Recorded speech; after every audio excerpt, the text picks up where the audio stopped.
Today, I'm taking you inside the Sphere in Las Vegas to experience the Wizard of Oz like you've never seen it before. Was it magical or just a nostalgic trip down the yellow brick road?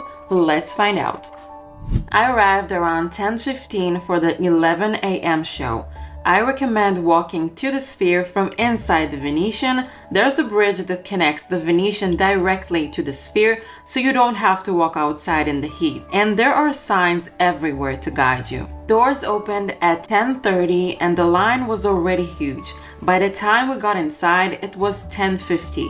Inside, there were lots of merch stands with really nice but very overpriced Wizard of Oz souvenirs.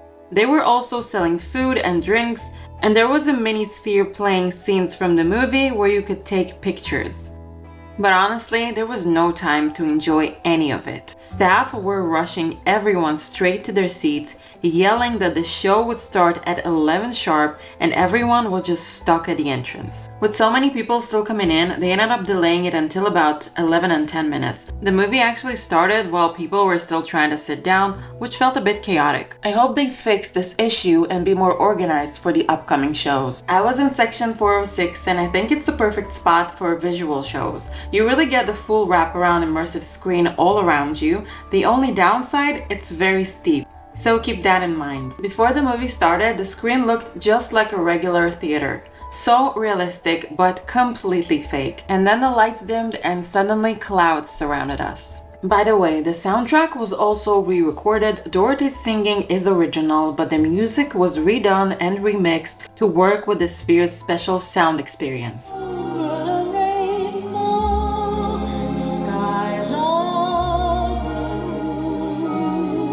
The effects were what made it fun. During the tornado scene, the seats were shaking, wind was blowing, and leaves flew around. From videos I've seen online, they made it look like the wind is super strong and you feel like you're inside of a tornado, but it was not that intense. The wind, I mean. The tornado in the scene was very impressive.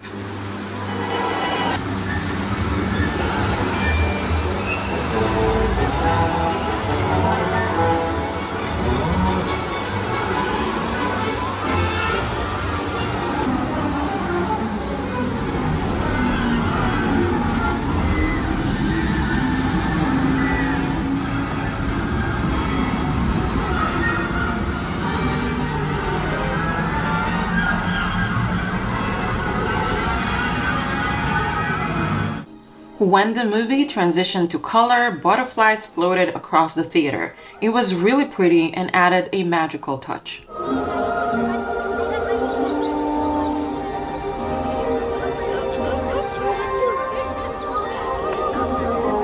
When Glinda the Good Witch appeared, they added a sparkling glitter effect that wasn't in the original film. It was beautiful.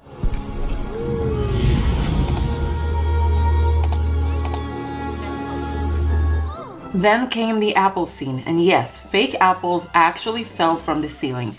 I even caught one. Legs and I was hungry. Did you say something? Gee, what hungry. Well, how would you like to have someone come along and pick something off of you?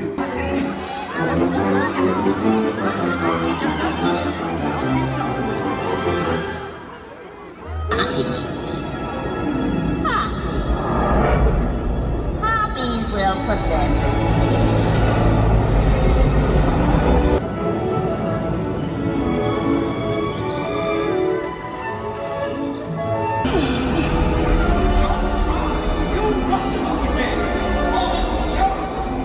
During the poppy field scene, fake snow started falling from the ceiling, which was a really nice touch. And when Dorothy and her friends finally met the wizard, fire effects shot out, which made that moment intense and dramatic. Finally, in the flying monkeys scene, monkeys actually flew across the theater. It was cool. The flying objects made the experience feel interactive and fun. But if you've seen other Sphere shows, like the Backstreet Boys for example, you'll know the difference. Their visuals were way sharper and more impressive. But it's understandable, since the Backstreet Boys visuals were created specifically for the Sphere, and here they had to remaster an old movie. If you want to see my Backstreet Boys at the Sphere concert video, you can find it on my channel. Overall, I think this experience is perfect for families and kids. If you grew up loving the movie, you'll enjoy this nostalgia. But if you're expecting the most groundbreaking Sphere visuals, this one feels a bit toned down. I'll be honest, I wouldn't have gone to watch The Wizard of Oz again as an adult if it wasn't for the Sphere. I've seen it plenty of times as a kid. But seeing it reworked for this space was definitely interesting. They used AI to stretch the film across the Sphere's massive wraparound screen. But not only AI, a lot of very talented VFX artists worked very hard on this, and the result is very impressive, but not perfect. Many scenes were cut. Almost 30 minutes of the movie was cut out, and the characters stayed centered while AI filled the background.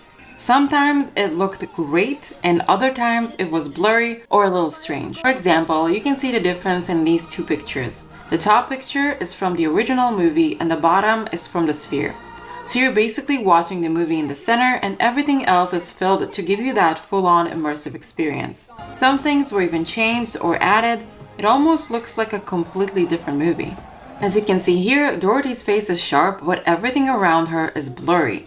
And in this shot, half of Glinda's face is clear, while her hair and crown look blurry and warped. Maybe it was intentional, but it looks weird, and this is what I meant when I said it was not perfect. After the movie, there was a short interactive performance where the Wizard of Oz character came out and interacted with the crowd. The kids especially loved it, and there were lots of photo ops. This felt more geared towards children than adults. Don't forget to head outside and take a photo with the giant legs and shoes of the Wicked Witch of the East. You can also go back to the Venetian and take a photo with the Wizard of Oz display that temporarily replaces the famous love sign. Right behind it, you'll find the Amour Cafe, which is now the Wizard of Oz Cafe. And there you can even buy some merch and of course coffee and pastries that have nothing to do with the Wizard of Oz. So is it worth it? If you're a Wizard of Oz fan or you're bringing kids for a magical experience, absolutely. The effects are fun, the Sphere makes it unique, and it's something you won't see anywhere else.